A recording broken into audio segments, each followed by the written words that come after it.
I took a bunch of scrap yarn I had laying around and crocheted it into this gorgeous tulip handbag. Here's how I did it. I started off by chaining it until I reached the width I was happy with. For me that ended up being 47 chains. Then I half double crocheted along the chain, and to achieve that scrappy look I would switch colours pretty much whenever I felt like it. So for some rows I change colours frequently, and other rows I do a long line of the same colour before I switch to another.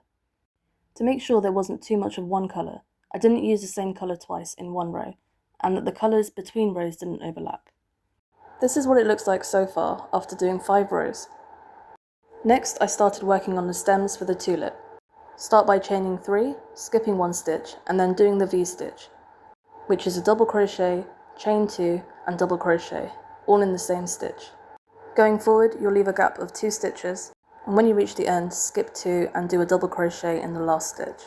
To really commit to the scrappy look, I decided to crochet each tulip in a different colour.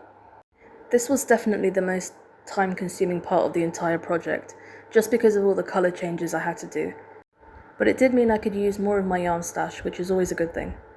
Also, when I did the colour change, I always made sure to cut the yarn first and then tie on the new one, just for added security. And here's a close-up of what the tulip row looks like so far.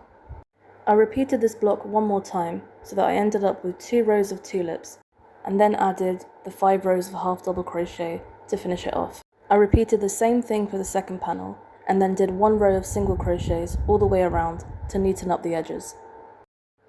I forgot where I bought this yarn, but I remember that at the time of buying it, it was on sale because it was being discontinued. Anyways, I paired it with this green to create the edging of the bag. I kept crocheting until it was long enough to go all the way around the bag, then attaching it to both panels by using single crochets. And lastly, for the straps, I ended up doing 5 rounds of single crochets, and I ended up chaining I think 60 for the handles. And here's the final reveal.